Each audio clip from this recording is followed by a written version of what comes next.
नमस्कार दोस्तों, मैं हूं आप सबका यश कुमार।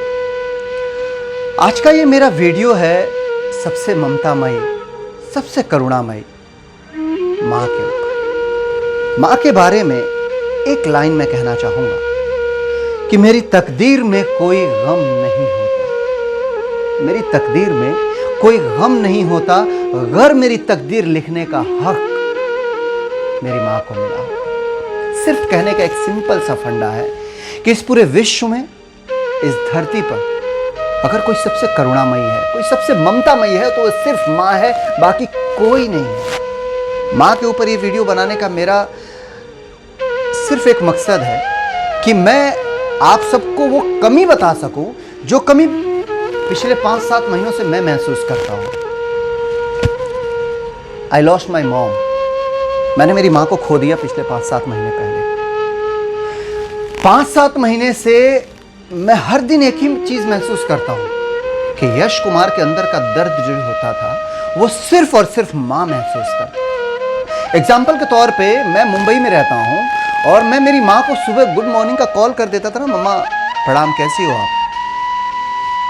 तो नॉर्मल बात करके फोन कट करती थी और मेरे पिताजी को कहती थी कि यश की आवाज में दर्द था।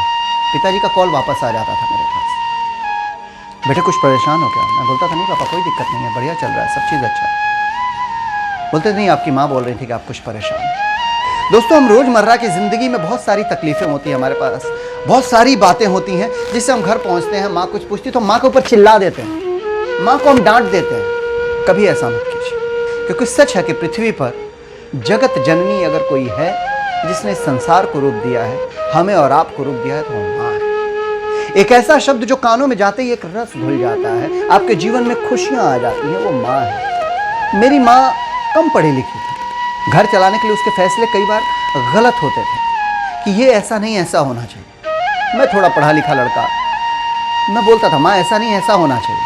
कई बार मेरे झगड़े भी हो जाते थे माँ से, वाक युद्ध।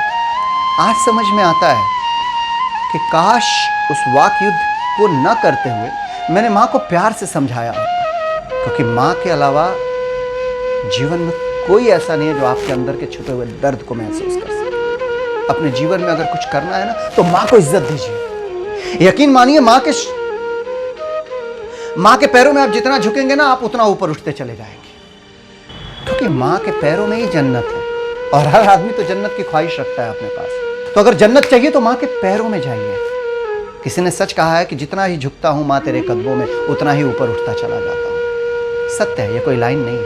जब आपकी माँ आपको दिल से मोहब्बत करेगी, दिल से दुआएं देगी ना, तो दुनिया की कोई ऐसी चीज नहीं है जो आप नहीं पा सकते। और अगर अपने माँ का दिल दुखा दिया,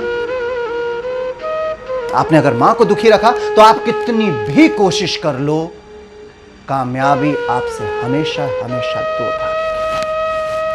एक संदेश मैं देना चाहता हूं उन बहुओं को जो ससुराल में आने के बाद जिनका सास से नहीं जमता है, बेटे और मां के बीच में कलह की वजह बन जाती है। फिर शायद एक दिन ऐसा आता है कि बेटा फ्रस्ट्रेट हो जाता है और फ्रस्ट्रेट होने के बाद से मां को ले जाकर के वृद्धाश्रम छोड़ देता है कि मां तू बूढ़ी हो गई है, मैं तेरे महीने का खर्चा भरूंगा, तू वहां रह।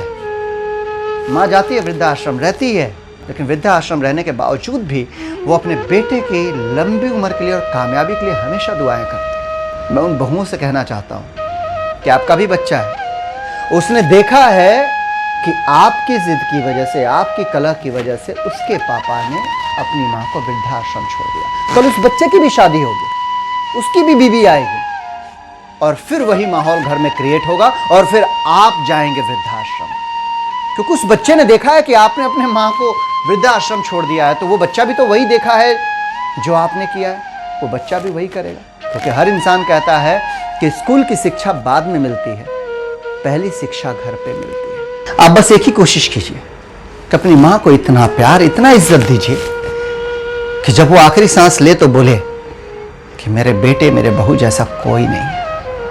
यकीन मानो दोस्त, जिस दिन वो दिल से दुआ देगी, दिल से आशीर्वाद देगी ना, तो गम का मजाल नहीं है कि वो आपके चौखट पे फटक जाए। आपके चौखट पे अगर कोई दस्तक देगा तो सिर्फ और सिर्फ खुशियां। मां का दिल दुखाने वालों को तो भगवान भी माफ नहीं करता है सर, हम और आप तो इंसान हैं। मैं बहुत मिस करता हूं अपनी मां को। मन करता है कि अपनी माँ को एक बार फिर से मिल जाओ, मैं गले लगा करके रो लूं, उसको जी भर के रो लूं। बहुत खूबसूरत एहसास होती है माँ। आप सबसे गुजारिश है कि माँ को जितना हो सके उतना प्यार दीजिए, क्योंकि वही है कि आपको जितने भी लोग दुनिया में प्यार करने वाले हैं ना, रिश्तेदार, भाई बहन, पिता, उन सबसे 9 महीने ज्यादा आपको माँ ने प्यार किया है।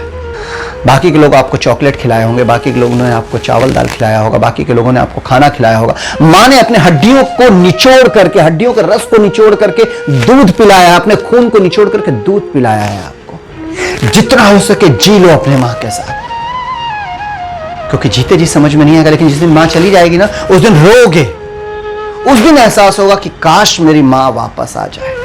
क्योंकि ये काश बहुत बुरी चीज होती है।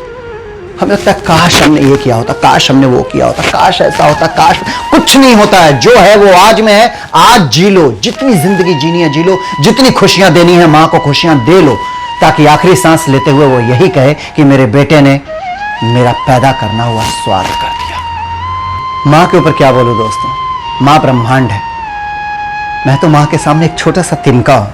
बस इतना कहूंगा कि अगर ये वीडियो देख करके कुछ ऐसे लोग जो मां से झगड़ा करते हैं, मां की इज्जत नहीं करते हैं, अगर उन्होंने मां की इज्जत करनी शुरू कर दी, मां को प्यार करना शुरू कर दिया, और कुछ ऐसी बहुएं जो अपनी सास से हमेशा झगड़ा करती हैं और सास और उसके बेटे यानी मां बेटे के बीच के विवाद की वजह बनती हैं, अगर वो लोग मेरे वीडियो को देख करके अगर उनका हृदय परिवर्तन होता है और वो अपने सास को अपनी मां की तरह प्यार करना शुरू करती हैं, तो मुझे लगेगा कि मेरा ये वीडियो बनाना स्वार्थ हो गया। आप सबसे गुजारिश है कि ब्रह्मांड की सबसे सुंदर रचना मां की खूब इज्जत कीजिए, खूब प्यार दीजिए, और आपके दिल को थोड़ा सा भी अगर ये वीडियो छूता है, थोड़ा सा भी, तो इसे शेयर कीजिएगा, क्योंकि आपका एक शेयर ना जाने कितनों की लाइफ को बदलेगा, ना जाने कितने लोगों के हृदय परिवर्तन करेगा जो मां की इज्जत करना शुरू कर देंगे। इसी के साथ आज के वीडियो में बस इतना ही।